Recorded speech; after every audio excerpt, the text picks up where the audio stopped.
My name is Trenton Novotny. I'm a gay man, and I grew up in a pretty small town, Coos Bay area, around there on the Oregon coast. It's small, very conservative, homophobic, and racist. Not all the people are there are like that, but it is certainly prevalent.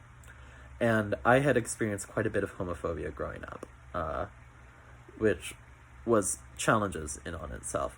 Um, and but thankfully didn't experience much in the home because of my aunt who came out in the 70s. She had experienced all the hate that our family had experienced all the hate, and they were able to overcome that hate through her, which very difficult for her, and I'm very thankful for it because um because of that, my dad had told me that it was okay to be gay ever since I was very little. But that didn't stop my own internalized homophobia. I hated myself for like these feelings, for thinking differently. I remember I was gonna come out to my dad. I like texted him. I was like, I need to tell you something, and I spent the entire night crying, unable to bring myself to tell him. Um, and I knew he wouldn't hate me. I knew he wouldn't disown me. I just couldn't say it. And I experienced more than internalized homophobia. I certainly had experienced outward homophobia. Like, in, like, starting in elementary school, really. Like, people would say, you're a she-male.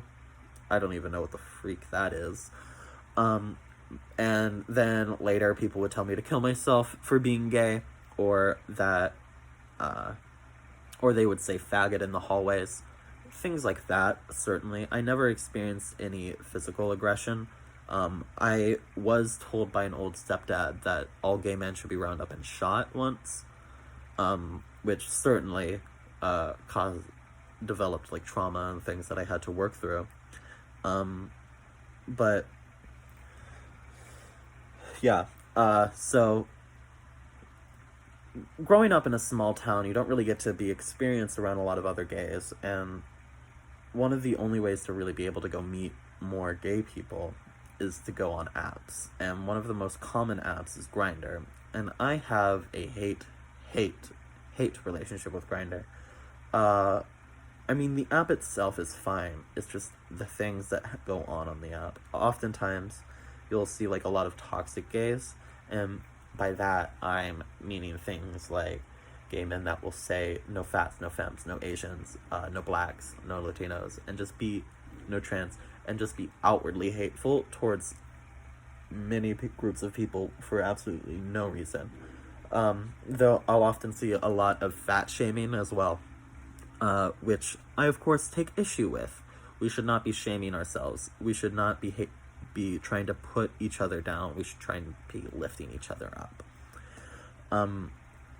And I take issues with those things. Being gay isn't only just those negative aspects. It's also really magical, and it's really magical, and I wouldn't trade it for anything in the world. I love the person that I am. I love being gay. And that took a lot to do. I would not trade it for anything in the world. If I had the option to become straight right now, I would say no. But if you asked me that a few years ago, of course I would have taken it. My life would be dramatically easier. But I wouldn't be who I am. Because these experiences shaped me into who I am. I like who I am. I'm a good person. I care about others, and I want to see us do better.